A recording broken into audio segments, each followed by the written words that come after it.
Bom, bem-vindo ao nosso ovril. Aqui é onde as ovelhas ficam, né? Uhum. Nós temos duas cachorras, pastor maremano. Eu peço para você ter cuidado com elas. Claro. Não que elas vão te pegar, né? É que elas não vão querer carinho, né? Tá na função dela, né? Elas estão trabalhando. Cuidar do rebanho. Exato. E aqui nós vamos ter a oportunidade de conhecer então a estrutura, instalações do rebanho. Vamos lá para conhecer Cabanha Campestre 53, aqui no município de Campinas, com o criador Genivaldo.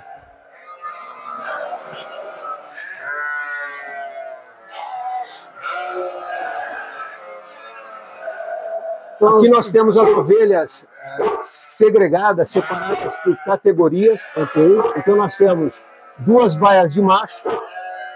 Lembra que eu te falei da quantidade de macho que a gente se apega, tudo? Okay. Então aqui nós temos reprodutores e borregos, cordeiros, que de alguma forma já não precisariam estar aqui. Okay. Tá? Nessa outra parte, nós temos ovelhas que foram cobertas. Então, na verdade, a maioria está coberta. E a gente espera que até final de dezembro, mais de 30, né, deu o nosso retorno. Já começam as parições agora. Já. Tem algumas que, se bobear, daqui a pouco pare aqui mesmo. Já está, né?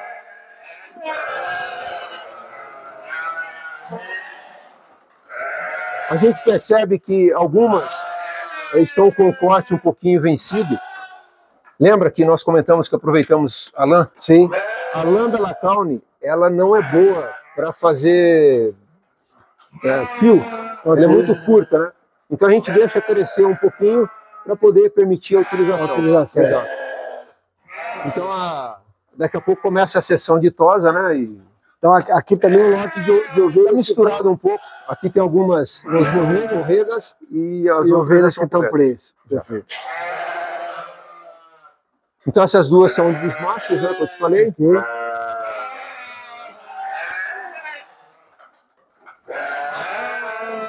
Essas três aqui devem dar cria até o final dos 15 dias, né?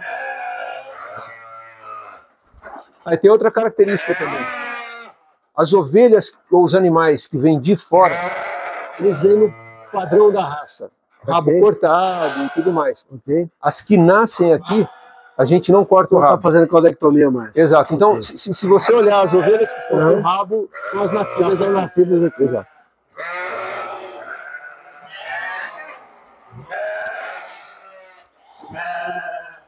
Mais um lote aí de ovelhas. Aqui nós temos algumas ovelhas negras, que assim, foi pedido, né, da Helena. Como ela trabalha com tingimento, a cor preta é uma cor muito difícil, naturalmente, de se obter. Okay. Naturalmente. Então a gente fez a opção de trazer alguns animais de coloração escura, porque ela faz alguns detalhes com a lã, então ela usa o natural. É o naturalmente colorido, né? Que exatamente. O NC, né? Exatamente. Colorido. E as ovelhas são muito carinhosas, né? Então, muito. É uma fantástica. Olha.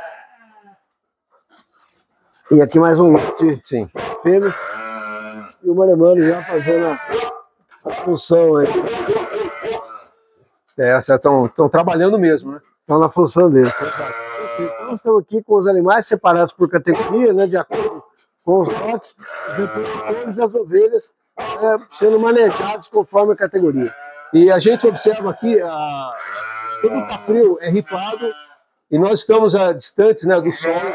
Então, todas as fezes, à medida que as ovelhas se movimentam, né, são despejadas lá embaixo. A gente vai dar uma olhada depois. É um depósito que consegue absorver 3, 4 toneladas de esterco e acaba não tendo assim tanta agressão para os animais como se estivesse na cadeira. Você está numa condição também aqui do pé direito alto, bem ventilado, né? Quer dizer, garante o bem-estar animal o tempo todo aqui, tranquilo. Né? E no manejo, daqui a gente consegue distribuir os animais nos piquetes. Então, deixa eu mostrar para você. Ó. Então vamos lá. Bom, Luciano, é o seguinte, como parte da alimentação dos nossos animais, a gente utiliza, além da silagem, né, daquilo que você vai mostrar ou já mostrou, não lembro, a gente utiliza também a limpeza do nosso jardim. Então, em alguns lugares, esse capim elefante estava exagerado, aí eu acabei fazendo a limpeza E na correria, antes da chuva ontem, eu recolhi esse material Já veio e os animais aceitam muito bem. Exato. Então, assim, eles ajudam também nessa limpeza. Claro. Se soltar no jardim, enquanto o material está lá, eles comem as plantas também, né? Mas seria uma alternativa também. É aproveitar o material disponível, né? O material disponível.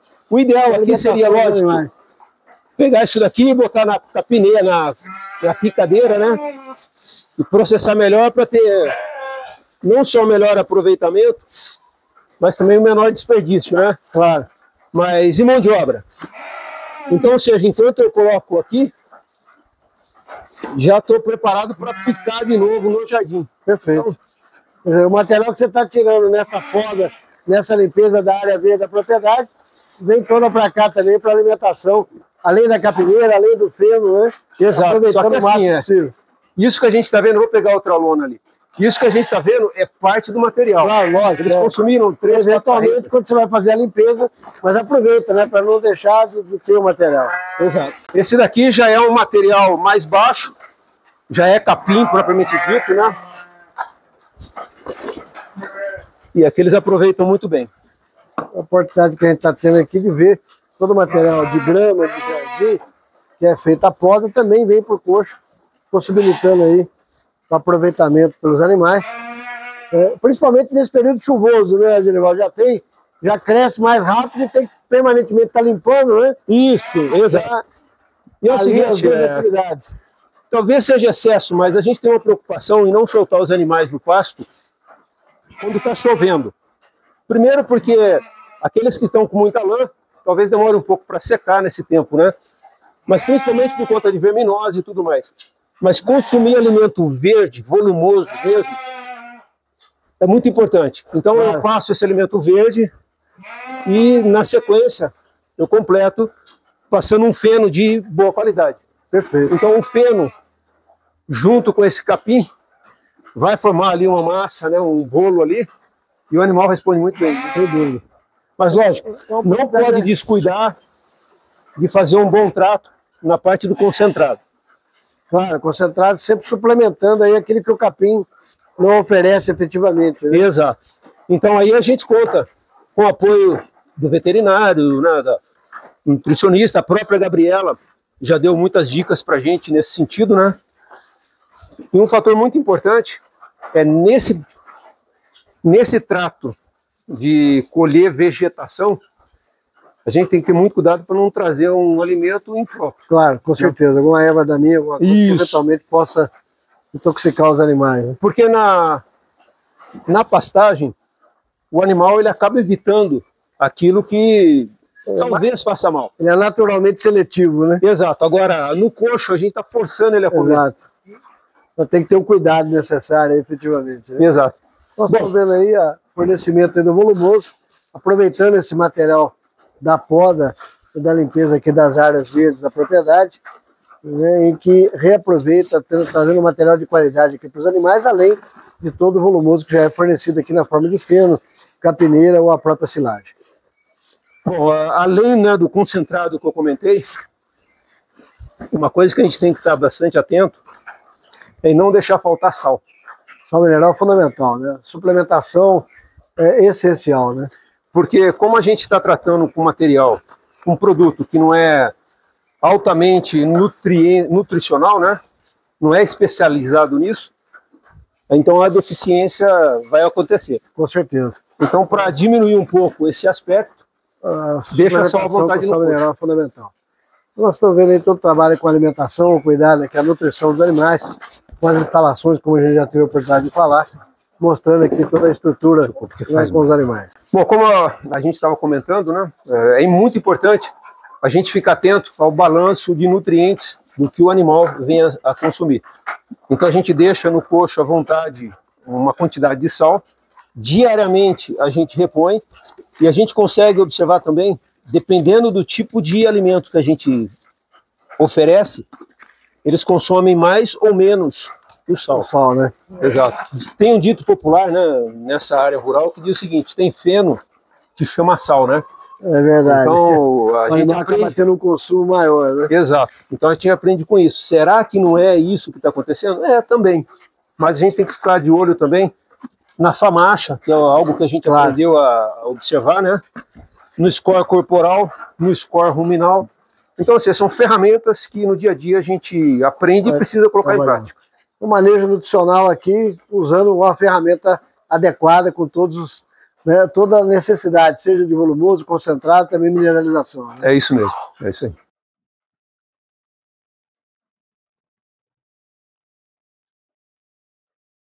Genivaldo, dentro do componente bem-estar animal, instalações é fundamental, né? Sejam os detalhes, né, de cada compartimento, de cada divisório, de cada baia, ventilação, né, adequada, ventilação, né, para que haja todo um ambiente adequado. Fala um pouco para a gente desse cuidado que você teve nas instalações. Puxa, é isso mesmo, Luciano. Bom, primeiro, nós precisamos definir qual que seria o tamanho do nosso rebanho. Então, primeiro, qual que seria o tipo de manejo que a gente iria adotar. Pelo que você viu, né, o que a gente conseguiu mostrar, é de semi-intensivo para intensivo. Ok. Então os animais realmente passam a maior parte do tempo aqui dentro. E para isso, a instalação precisa ser confortável, precisa ser adequada. Então, além do piso, que a gente comentou, ter a largura, né, adequada para que a pata dos animais não enfie, não fica travado, mas também que os dejetos saiam com facilidade. Ok. Então o cuidado que a gente teve foi nas baias de maternidade. O ripado ele é mais próximo, então já perdemos alguns filhotes que nasceram prematuros, que as patas enfiaram lá dentro e aí viemos a ter perda. Mas é fundamental ter esse cuidado, principalmente nessa condição. Então assim, partindo, né, do ripado para cá, nós colocamos os coxos para o lado de fora, né, para facilitar a limpeza e para garantir que a gente consiga visualizar se o animal comeu, consumiu ou se tem algo estranho, né? Perfeito. Outra coisa também que a gente tomou bastante cuidado, não basta ter uma área para a quantidade de cabeça. O importante também é ter metro linear de coxo. De coxo, fundamental. Exato. Então, assim, pensando nisso, a gente acabou adotando uma largura média, né, e os animais acabam se entendendo. Okay. As ovelhas, elas seguem uma linha hierárquica muito grande. Então, assim, a mais velha sempre vai ocupar o primeiro lugar, o lugar que ela quiser. Não é o lugar melhor, mas... E ela acaba realmente se posicionando ali. E isso acontece com todas as baias. Então, outro cuidado, então, foi manter quantidade de coxo adequada ao número de animais que estão na área. Isso. Então, eu te falei, né, da parte de alimentação, você me ajudou também na parte de nutrição, né, de concentrado, de volumoso e tal. O sal, que é muito importante, né, ter o saleiro, né, onde os animais têm acesso. E a parte de água. Então, cada baia, né, de categoria, a gente tem um bebedouro com boia, né? Periodicamente a gente faz a limpeza, higienização, a água vem por gravidade, então, ou seja, é garantido que sempre vai ter água disponível, fresca. Então, não adianta ter um tanque desse tamanho, porque a gente percebe que o sal, e principalmente a parte volumoso, acaba ficando depositado e isso acaba apodrecendo, né? Então acaba tendo que jogar água fora do mesmo jeito. E esses bebedouros automáticos são muito funcionais, né? Tanto na limpeza quanto na própria utilização pelos animais, né? São. No começo os animais eles são bastante arredios, né? Eles pisam, dão cabeçada, né? Mas com o passar do tempo, em tendo uma ocupação adequada, não tendo mais animais do que a baia permite, a gente percebe que isso acaba funcionando. Então são bebedouros altamente funcionais, desde que sejam seguidas essas recomendações, né? Não colocar animais demais. Então essa preocupação toda, né? Pé direito aqui com uma boa ventilação, pista central aqui uma pista de trato, os coxos do lado de fora permitindo a facilidade de limpeza e alimentação, saleiro e água à vontade para os animais, né? Quer dizer, isso mesmo. Mantendo aí uma estrutura adequada para todo o manejo. E não pode esquecer de ter uma iluminação, porque eventualmente, né, uma atividade noturna é necessária. Tem que estar presente, facilitando aqui o trabalho, né? Exato, a gente procurou colocar uma iluminação reduzida, né? Porque os animais se assustam, então, mas à noite o que tem aqui é suficiente. É suficiente para trabalhar. É isso aí. Vamos conhecer um pouco mais aqui dos detalhes. Cabanha Campestre 53, aqui no município de Campinas, com a ovinocultura de leite com a raça Lacaune.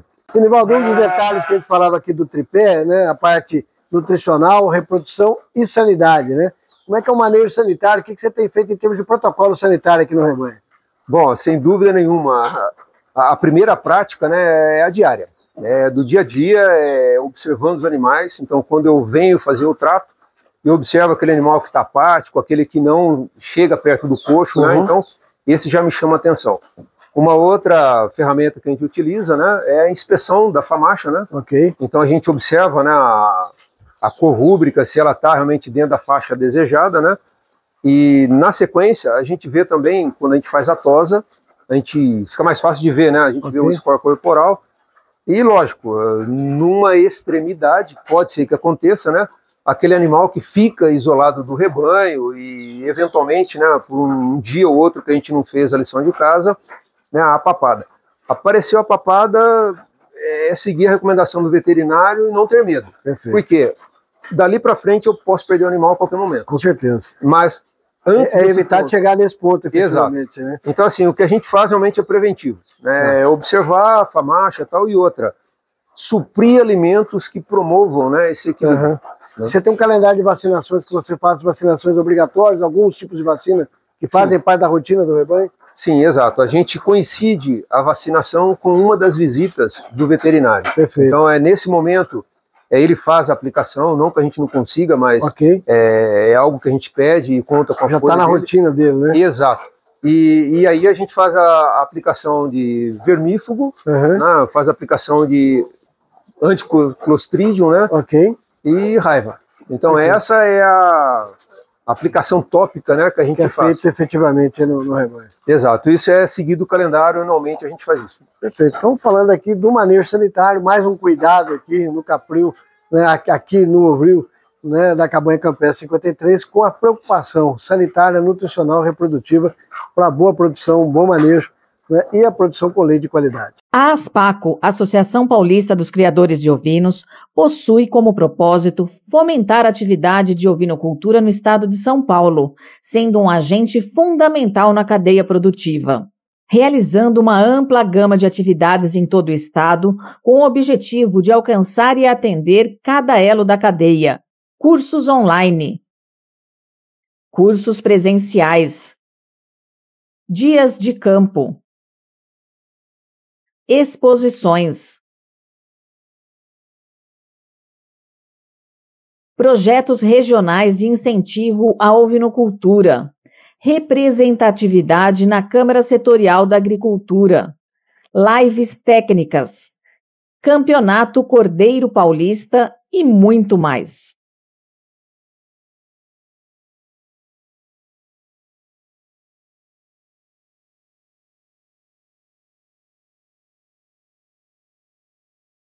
Conheça mais sobre nossos trabalhos, entre em contato ou venha nos visitar. Nessa parte aqui nós optamos por uma alça de distribuição que facilita o manejo. Então inicialmente é uma área que a gente preparou para fazer movimentação dos animais, uma vez que o ovril é relativamente pequeno para o animal movimentar, por exemplo, em dias chuvosos constantes. Então a gente lançou mão de utilizar esse recurso. Se precisar, a gente solta os animais, eles fazem um percurso correndo e volta para a baia, já movimenta o corpo. Perfeito. Mas a outra aplicação é daqui a gente distribuir para os piquetes. Né?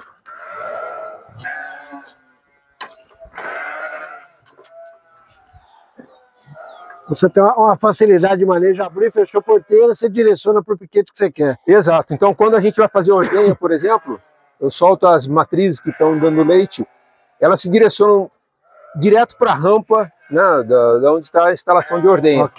Então, essa parte aqui, normalmente, a gente utiliza quando a gente está tirando o leite, né?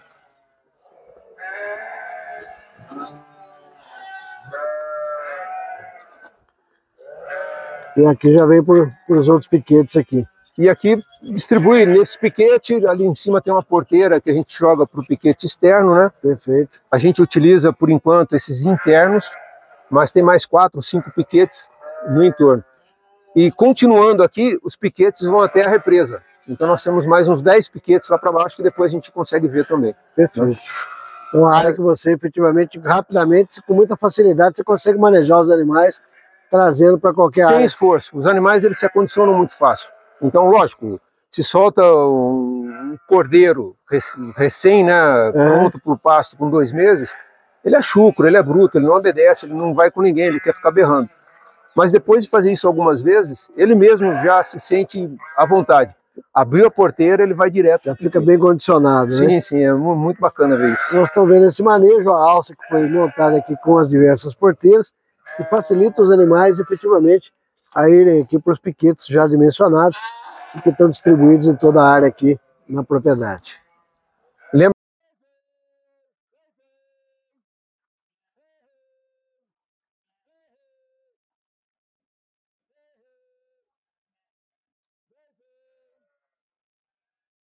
Nós estamos vendo aqui os animais que retornam, recebendo a suplementação agora aqui, tendo a oportunidade de receber aí a alimentação no coxo. E mais um lote aí aqui dentro do plantão sendo suplementado aí depois de estarem nos piquetes. Bom, nós estamos aqui na cabanha Campestre 53, município de Campinas. Oportunidade que nós estamos vendo aqui agora as fêmeas, raça Lacaune, e o criador aqui, Genivaldo, trazendo os animais aqui a pasto. Os animais vêm para os piquetes, né, nessa área preparada aqui para os piquetes. Como a gente mostrou, os animais estavam lá na área do ovril e agora aqui, já nos piquetes aqui, sendo trabalhados aqui também a pasto. Estou tendo a oportunidade de ver também um outro lote, um lote de machos, né? Aqui também da cabanha Campestre 53, animais que estão indo a pasto, né, sendo liberados aqui para pastejo na propriedade, dentro desse sistema que facilitou muito o manejo. É um corredor de acesso dentro dessa alça, e soltando os animais, eles já vêm direto aqui para as áreas de piquete. Genivaldo, a gente teve a oportunidade de mostrar aqui, né, todo esse trabalho de você já conduzindo os animais nas áreas de piquete. Quer dizer, existe essa preocupação do bem-estar animal, em que pese seu sistema que você tem no semi-intensivo, os animais ficam uma boa parte do tempo estabulados, mas tem todo esse momento também de você soltar nos piquetes aqui para que eles tenham essa oportunidade de área de pastijo, né? É isso mesmo, Luciano. Como eu te disse, né, a parte de nutrição a gente supre no coxo. Então lá a gente consegue, não só no balanceamento, mas também na quantidade por animal, suprir a demanda, aquilo que a gente deseja. E aqui, na parte do piquete, apesar de não ser uma pastagem adequada, né, a gente está vendo que a vegetação que está aqui não é a vegetação que eles gostam de consumir ou precisam, né? Mas a gente tem nessa área de piquete, de pastagem, né, é o momento de mexer com as musculaturas, né, de sair correndo no pasto. Claro. E assim, não precisa ser mais do que 1 hora. Se a gente contar no relógio, passou 1 hora, elas vão se aproximar ali e falar o seguinte: patrão, eu quero entrar. Mas é muito importante. É importante principalmente para a saúde animal. Sem dúvida. Sem dúvida. E quando eles são pequenos, então, eles ficam subindo nas pedras, né? A gente brinca que eles ficam brincando de pedra do rei, né? Então cada hora é um que entra, que pula, né? Mas se a gente circular aqui no pasto, né, a gente vai ver assim que existe uma vegetação que eles não consomem e não faz mal. Só que também a gente tem que ter muito cuidado por ser uma área aberta e suscetível a sementes vindo da chuva, até mesmo de aves, né? De vez em quando aparece uma erva ou outra que a gente tem que ter muito cuidado. Principalmente aquela erva do rato, né? Aquilo da noite para o dia aparece, aquilo é fatal. É verdade. Nós já perdemos alguns animais por conta disso, mas tem que essa é a mais crítica, né? Fora isso, o que está aqui eles consomem de vez em quando, né? Exige um pouco de atenção da gente fazer a limpeza, colher o mato seco e tal. Mas é o que a gente consegue oferecer no momento e eles agradecem. Viu? Eles é interessante uma área realmente ter essa oportunidade que os animais vão a campo, né? Garantindo o animal que saia do momento 100% regular, né? Extremamente interessante. Nós estamos vendo aqui os animais dos piquetes, do lado de cá o lote de fêmeas e desse lado aqui o lote de macho, né? Tendo a oportunidade de ter esse momento do pastejo aqui na propriedade. Genivaldo, nós estamos tendo a oportunidade de ver aqui um ponto alto da propriedade, diga-se passagem, uma belíssima paisagem, né, nesse componente que a gente tem aqui, onde você está localizado, aqui com as ovelhas ao fundo, aqui nos piquetes, né, que nós estamos vendo abaixo aqui os piquetes, né, sua residência lá ao fundo. É esse ambiente que você vem desenvolvendo o trabalho aqui da Cabanha Campestre, né?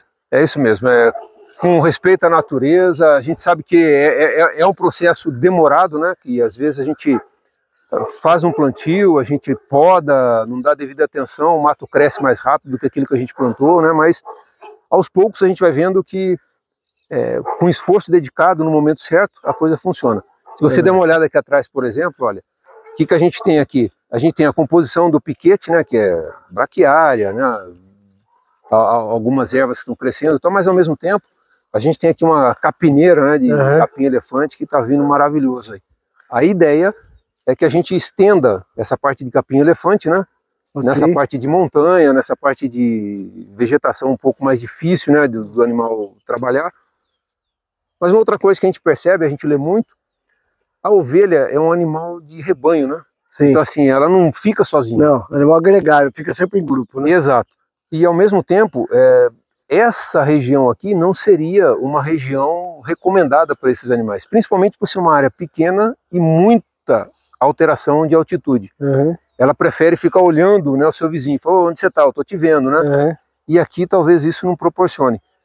Mas o rebanho também não é muito grande, então a gente consegue conciliar tudo isso. E como você comentava, fica também facilmente condicionado a essa situação, né, que está aqui, né? Que os animais já vai ambientando com esse manejo nessa condição, né? Isso mesmo, se adapta, né? Exatamente. É um animal realmente bastante rústico, se adapta e as minhas filhas que falam muito, né?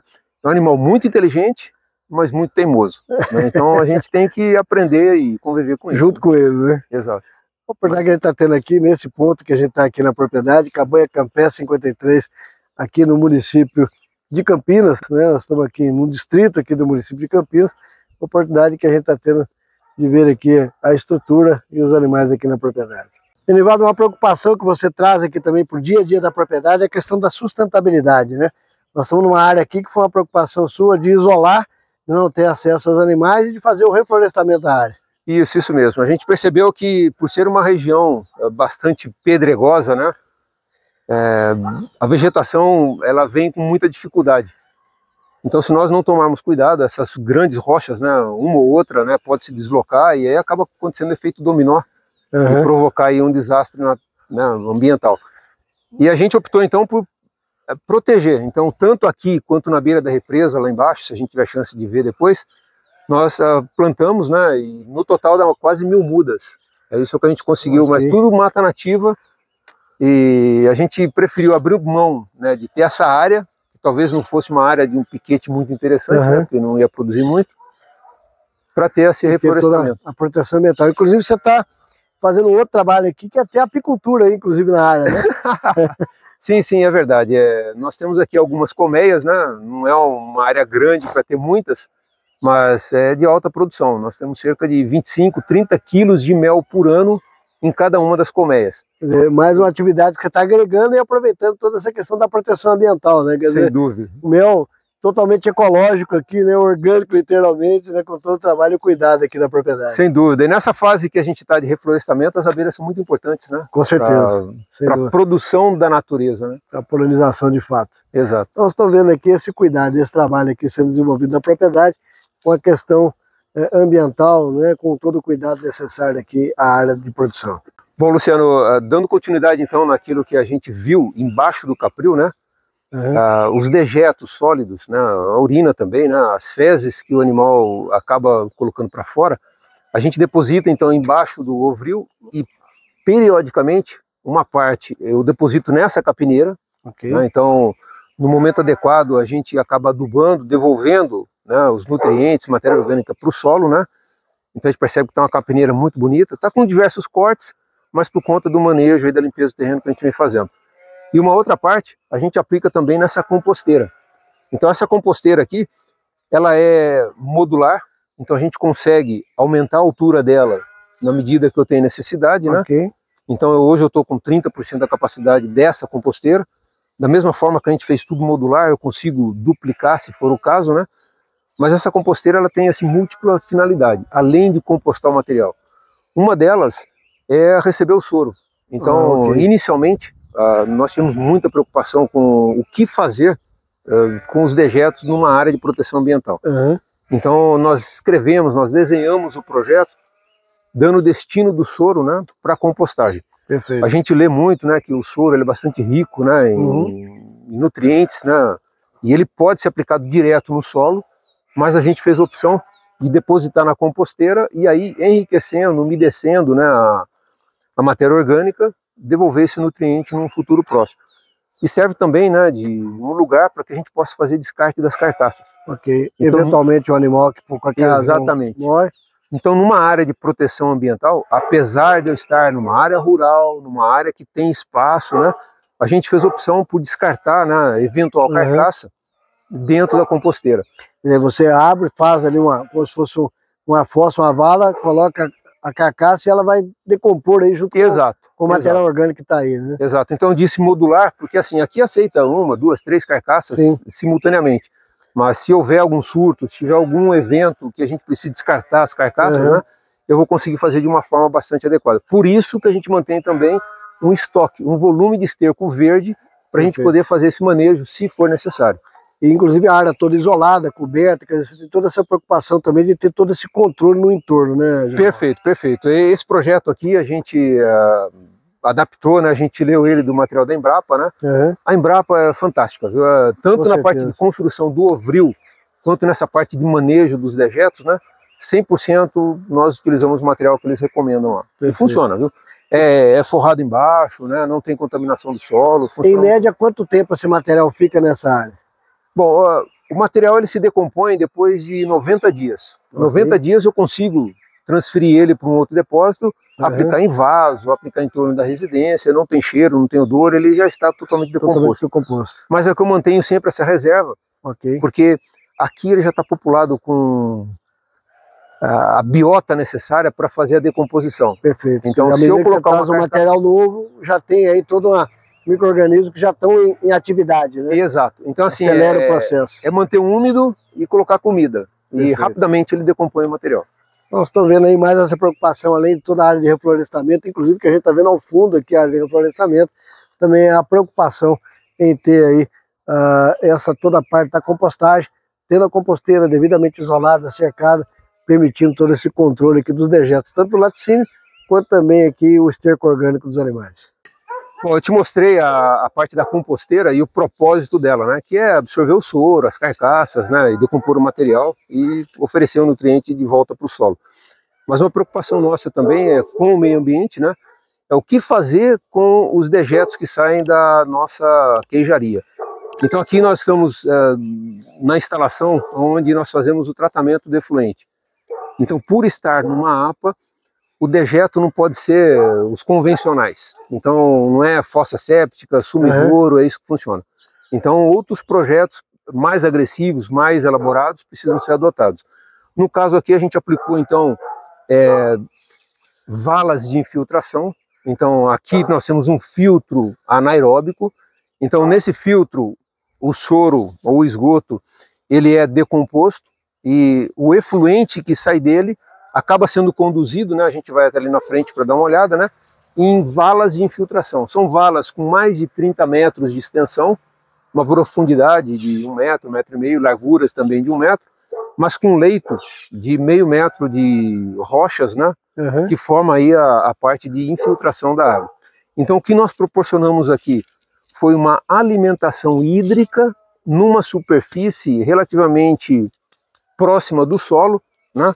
As raízes dessas vegetações não são profundas, mas acaba usufruindo dessa umidade que a gente devolve.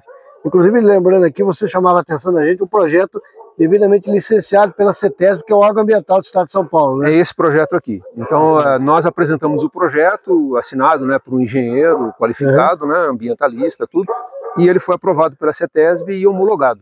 Perfeito. Então, nós obtivemos licença de operação, né, depois de obter a aprovação do projeto, de instalação, né, a licença de operação da CETESB. É um projeto, então, devidamente aprovado. Nós estamos vendo aqui mais essa preocupação entre as que nós já mostramos, de toda a área de reflorestamento, a área de manejo dos piquetes, também ali a composteira, agora também aqui tratamento de efluentes. Então aqui na área, um projeto devidamente aprovado pelo órgão ambiental, tratando todo o efluente aqui da propriedade. Bom, Luciano, como nós vimos na parte de cima do capril, né, é um ovril ripado, todos os dejetos caem de uma forma natural, né, as ovelhas vão no movimento, acabam jogando aqui para baixo. O piso, ele acompanhou a inclinação do terreno. Então nós aplicamos uma camada de concreto para garantir que não ocorra uma infiltração exagerada, né? Porque com matéria orgânica, o adubo, né, o chorume, acaba sendo nutriente, mas em excesso acaba sendo prejudicial. Então a gente tentou reduzir, né, fazendo essa camada de concreto, e aqui acaba sendo possível, né, armazenar, depositar cerca de 4, quase 5 toneladas de esterco, e chega num volume bastante considerável. Algumas vezes a gente acaba cedendo esse material para os nossos vizinhos, né? Então tem alguns restaurantes que tem agrofloresta, né? Acaba vindo pegar esterco aqui com a gente. Mas a grande aplicação mesmo, depois vou te mostrar ali, é aplicar esse material verde direto na composteira. Perfeito. Então daqui você já passa por um período aqui que ele já está também maturando, né? Pelo tempo que ele fica, e daqui vai para a composteira. Positivo. E a gente percebe que pela parte inferior ser de concreto e a água de chuva que a gente recebe acaba mantendo úmido, periodicamente a gente revolve esse material, aqui mesmo ele acaba se decompondo. Sim. E a gente percebe que, assim, apesar da quantidade que tem, o cheiro é em excesso. Na verdade, isento de mosca, de cheiro, etc. Tem um pé direito, né, alto na parte interna do capril, e também essa parte de baixo também alta, né, que permite o manejo e uma boa ventilação, né? Exato, positivo, é isso mesmo. Então aqui onde nós estamos é o ponto mais elevado, né? Então chega a quase 6 metros de altura, né? Então a gente até brinca, né? Para as ovelhas produzirem leite, elas passam pelo teste de vertigem, né? Então se ficar no alto aqui quando filhote, vai dar um né? Nós estamos vendo mais esse cuidado aqui, né? Todo cuidado com o material que vem aqui do ovril, né? Tanto o esterco quanto a urina, que vem para essa área daqui utilizada na compostagem. E você comentava conosco, inclusive, que você tem logo abaixo aqui a área de capineira, né? Isso também mesmo. Parte dessa compostagem, parte do esterco vem aqui para a capineira. Isso mesmo, isso mesmo. Na verdade, a maior parte do esterco gerado aqui na propriedade a gente devolve para o solo na forma de nutriente nessa composteira. Já está no momento ideal para a gente estar cortando algumas toceiras, né? E aí é um banco de tanto de fibra quanto de proteína bastante interessante. Não é a principal fonte, mas ajuda muito. Você tem utilizado essa área de capineira in natura, em silagem ou só in natura? Na verdade, das duas formas, e 3, né? Da in natura, do jeito que está, às vezes eu coloco direto no coxo, tem bastante desperdício, porque não vai comer o taule, tudo, mas a gente pica, né? Aceitam bastante, e nesses tambores que você está vendo aqui, é a nossa silagem. Então, uma parte a gente também pica e acaba misturando, né, com algum componente seco, farelo de trigo, né, talvez uma vez ou outra milho, né? Fubá, Exato. E a gente acaba tendo aí uma silagem muito interessante, né, como alternativa àquelas silagens comerciais que a gente compra, que, lógico, está sujeita à fermentação, a fungo, tal, etc. E os animais aceitam muito bem, viu? Nós estamos vendo aí toda a produção aqui do esterco, a composteira, efetivamente, né, que eventualmente utilizado na composteira e utilizado aqui também na área de produção de volumose aqui na capineira. Elivaldo, agora nós estamos num ponto aqui que é a prova dos 9, né? É aquele todo o trabalho que você desenvolve, é o cuidado, o carinho com os animais, é o manejo nutricional, é o manejo sanitário, o reprodutivo, e uma vez as ovelhas paridas, aí aqui é a ordenha efetivamente. Né? Aqui que a gente vai ver se o resultado está aparecendo, né? É isso mesmo, é isso mesmo. Você comentava com a gente aqui que você fez um trabalho bastante fácil aqui de manejo dos animais já condicionados. Eles têm uma sequência de chegada aqui na ordenha, né? Isso mesmo. Então a gente acabou acondicionando os animais, né? Então nós temos, na verdade, aqui 2 piquetes em paralelo, né? Então quando a gente vai colocar as ovelhas para a ordenha, nós soltamos elas neste primeiro piquete. Então todas elas ficam aqui ouriçadas, né? Porque elas sabem que de alguma forma, alguma coisa diferente vai acontecer aqui. Na verdade, elas vão comer um pouquinho mais. Né? É isso que a gente entendeu, e elas também, né? Então a rampa de acesso, inicialmente, a gente achava que era uma rampa muito inclinada, né? Por falta de espaço e até mesmo por conhecimento e tal. A gente adotou essa rampa e assumimos o seguinte: vamos ver se ela sobe. Tem ovelha que pula isso daqui. Ela não vai direto. Exato. Então é o seguinte, elas se adaptam nisso também. A instalação que a gente está vendo aqui é uma instalação rústica. Nós fizemos com um pallet de movimentação ferroviária. Então uma demolição que a gente optou por estar adotando aqui. É lavável, né? E a gente pode aplicar produto. Lógico, um dia vai precisar repor. Sim, é natural desse tipo de material. Tem a vida útil dele natural, né? Exato. O canzil é um canzil feito manualmente, artesanalmente, né? Então nós optamos por fazer com material reciclável também, de uma certa forma fácil, né? Ok. Primeiro, porque como a gente recebe crianças aqui, a ideia é transmitir essa possibilidade de com pouco a gente consegue fazer o que é necessário. E aí você traz as ovelhas, você consegue colocar 4 animais por vez aqui na plataforma? Nesse momento, 4 por vez, o espaço está dimensionado para caber até 10. Ok, isso permite você ampliar, né? Exato, não só ampliar, como diminuir o espaço entre canzil. Ok. Porque a gente aprende, né? Sim. Então, deixar uma distância muito grande, a ovelha ela se contorce. Ela não quer te dar leite, né? Ela quer comer mais. Exato. Principalmente as borregas, primeiro aqui, são mais reativas ainda. Né? Exato. Então é o seguinte, por incrível que pareça, elas acabam até se encostando lá com a cabeça presa. Então tem que diminuir o espaço. Em alguns lugares a gente vê também uma separação entre um canzil e outro, mas talvez aqui não seja necessário, né? Mas enfim, a altura, eu fiz uma altura adequada para mim, né? Minha filha às vezes reclama que é muito alto quando ela vem me ajudar, né? Mas quando a gente está fazendo a ordenha, a gente segue aqui um protocolo. Então, primeiro, a gente recebe os animais, prende eles no canzil, prepara o animal para fazer a ordenha. Na sequência,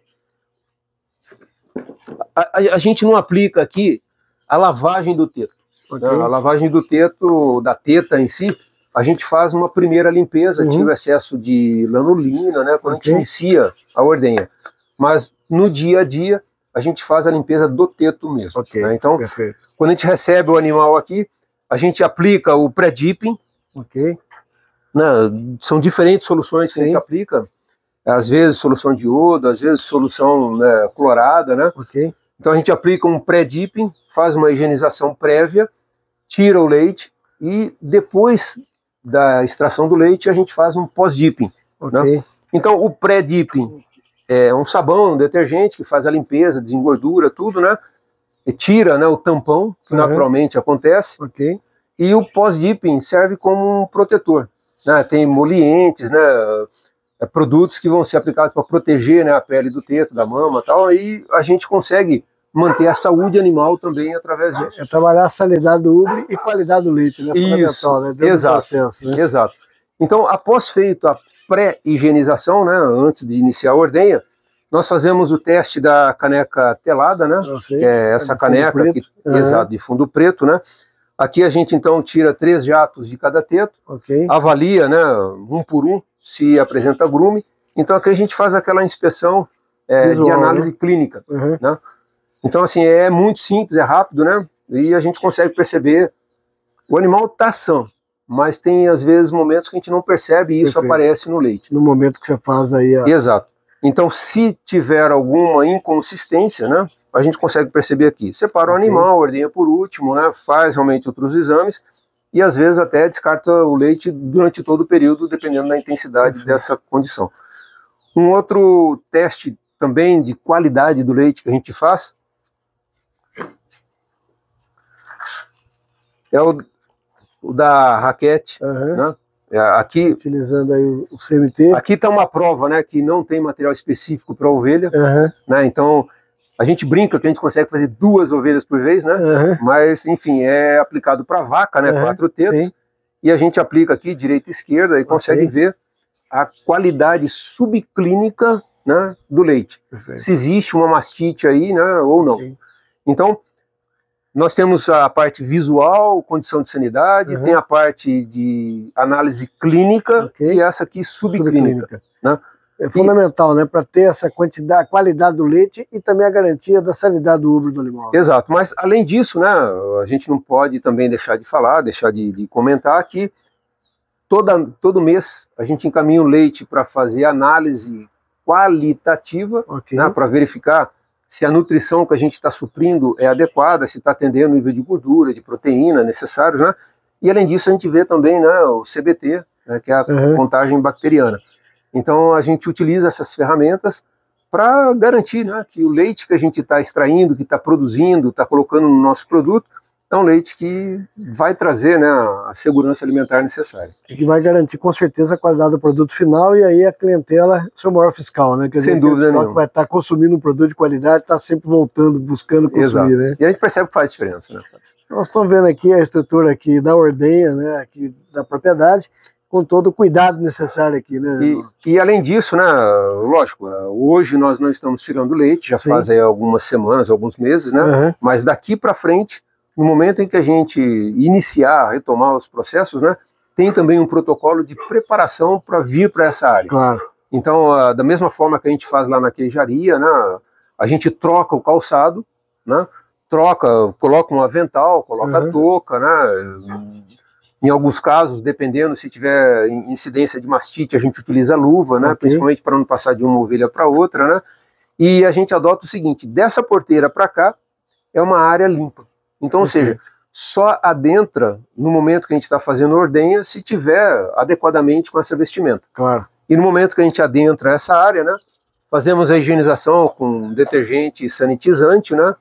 E realizamos todo o processo. Hoje a nossa ordenha é manual, né? Até ontem, por exemplo, a gente tinha meia dúzia de ovelhas no leite, chegamos a ter 12, né? 12 já dá um certo trabalho para fazer na mão, né? Mas a gente ainda conviveu, mas daqui para frente, a gente espera que as 20, 30 né, ovelhas... parir agora nos próximos dias. Então a gente já está com a instalação da ordenha mecânica preparada, né? Então já está testada, né? Inclusive com o sistema de lavagem, né? Das teteiras, sistema, né? Dos batedores e tal, né? E tá tudo preparado aí pra gente colocar ela para funcionar. Nessa próxima fase de cria agora já vai ser a inauguração da ordenhadeira mecânica. Já. O Felipe, né, da Qualibé, ele que brinca com a gente, fala: rapaz, você tem que botar a ordenha para funcionar. Eu vou convidar ele para vir aqui. Tá certo. Nós estamos vendo aí, né, toda essa preparação, a evolução aqui dos trabalhos, à medida que há o crescimento aqui, o desenvolvimento da atividade e o número de animais, já com a ordenha mecânica preparada. Agora, na próxima fase de cria, vamos ver funcionando efetivamente aqui. Opa, com certeza. Feito. Mais um detalhe aqui da cabanha Campé 53, aqui no município de Campinas. Etapa Sudeste, estado de São Paulo, da Expedição Bia Brasil. Em terras paulistas, a expedição conta com patrocínio de cachaça Tropicana, produzida pelo meu amigo Leonardo Abrantes, de Maracacheta, Minas Gerais. Uma cachaça de excepcional qualidade, produzida artesanalmente, atendendo a todas as normas, regras e requisitos do Ministério da Agricultura e da Vigilância Sanitária.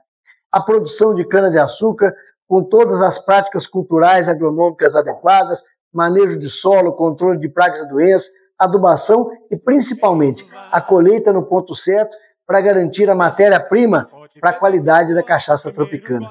Toda a estrutura do alambique, permitindo a moagem, a filtragem do caldo e a fermentação com a utilização de fermentos naturais.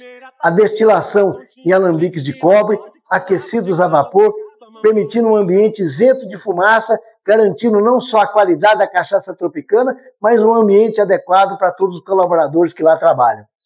Todo o destino dos resíduos da produção da cachaça Tropicana reutilizados na propriedade, garantindo assim o atendimento às normas ambientais e sustentabilidade da cachaça Tropicana. E o mais importante, o envelhecimento da cachaça Tropicana em barris de Imburana, de Jequitibá, de Bálsamo e de Carvalho Europeu. Eu vou degustando a minha cachaça Tropicana aqui e se você quiser pedir a sua aí, entrega na sua residência. Peça a sua já. Vamos fazer um brinde aqui, a ovinocultura e a capinocultura, com a cachaça Tropicana. Obrigado, Léo, pelo apoio à Expedição Bia Brasil na etapa Sudeste no estado de São Paulo. Cachaça Tropicana, peça já a sua. Forte abraço. Bom, Luciano, vem comigo. Vamos para conhecer a estrutura em toda a queijaria agora, efetivamente, né? Então, eu vou me preparar, aí depois eu já venho te receber, tá? Só um minutinho, dá licença. Então vamos lá.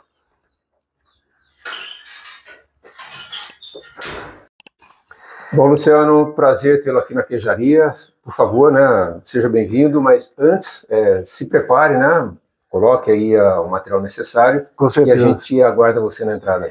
Tá importante a gente lembrar, né, Reginaldo? Nós estamos aqui na queijaria, que tem todo o regramento da inspeção, né, no caso aqui a inspeção municipal, uma barreira sanitária com a necessidade de aparamentar devidamente, que pese sermos apenas um visitante, mas cumprindo todas as regras, né, dos requisitos necessários à visitação. Exato. Né? Exato, é isso mesmo. Então vamos lá nos preparar para poder visitar. E aqui exatamente começa o processo da barreira sanitária. Exato, daqui para cá é área restrita. Então Perfeito. Aqui entra realmente quem está autorizado e acompanhado. Então no caso, se for visitar, não pode fazer produto. No caso, se for manusear, aí tem que cumprir outros requisitos, né? Exigência médica e tudo mais.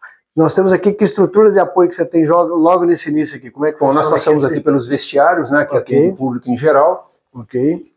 São lavatórios, né? Enfim, estrutura para esse suporte.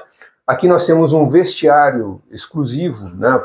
Para quem vai realmente se preparar para fazer a atividade, com chuveiro, né? Com lavatório, né? Tem material de troca de muda, né? Roupa e tal. Aqui nós temos uma sala de apoio e a sala do SIM. Essa sala de apoio é um depósito, né, com prateleiras, armários, a gente depois vai poder ver, né, onde nós temos formas, tem alguns insumos que permitem ser guardados fora da geladeira. Perfeito. E tem, né, um espaço, né, uma mesa com acesso à internet e tal, de apoio como escritório móvel. Né? Essa é a ideia. Então vamos lá nos preparar, vamos aparamentar para conhecer efetivamente a estrutura aqui interna. Perfeito. Aqui do Laticínio. Seja bem-vindo.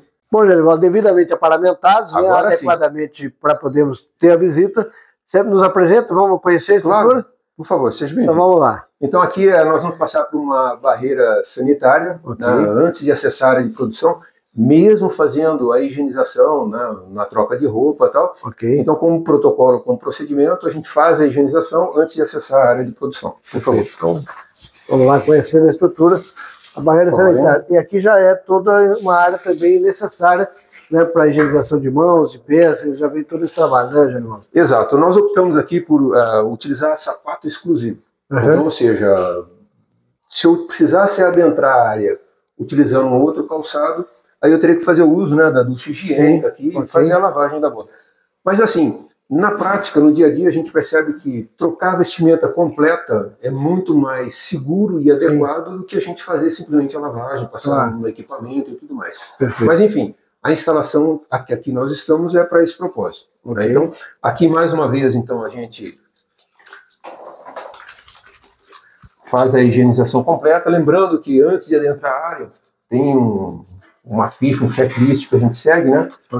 Fez a barba, tá com alguma infecção, tirou os adornos, né, tirou a aliança e tal. Então, assim, isso acaba ficando, né, enraizado.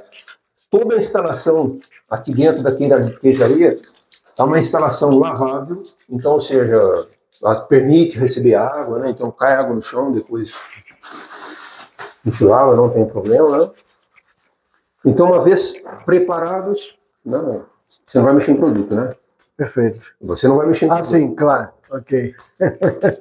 Então, tá bom.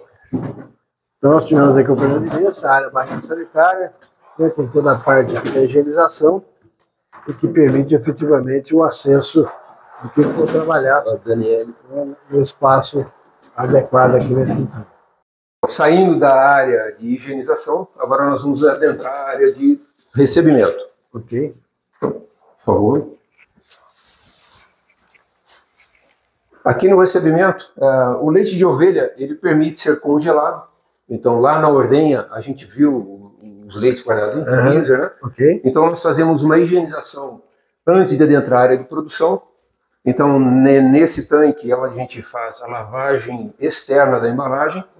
Adentramos através deste óculos, né? E aqui, uma vez que sou eu mesmo que faço o carregamento, então eu deposito o leite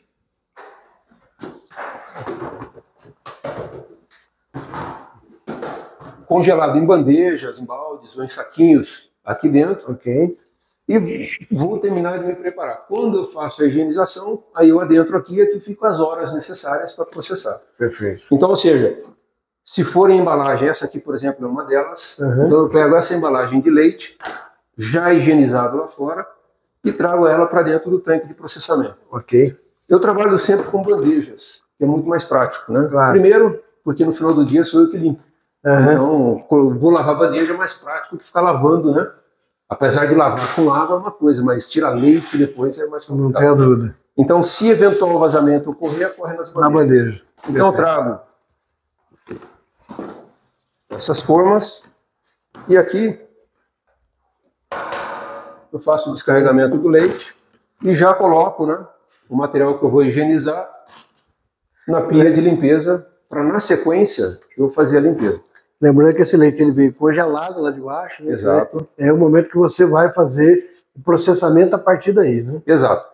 No nosso protocolo, nós só processamos após a pasteurização. Então, 100% do leite sofre pasteurização e aqui a gente adotou a pasteurização imediata. Ok. Então, ou seja, imediata no sentido de eu retiro o leite do freezer e já coloco no tanque e faço o processamento. Perfeito. Então, ou seja, aqui não tem tanque de equalização, não tem tanque de descongelamento, justamente porque essa prática é a que tem trazido resultado. Perfeito. Então a gente coloca o tanque para funcionar. É um tanque de camisa dupla, capacidade de 60 litros, tal, nos atende no momento, tem espaço para duplicar, tem espaço para quadruplicar, né, e tem espaço para pôr mais gente, se for o caso. Você pensou até nessa ideia, nessa estratégia de fazer ele modular, né, que te permita a ampliação à medida que você vem desenvolvendo. Exato. No começo, nós iniciamos com um banho-maria.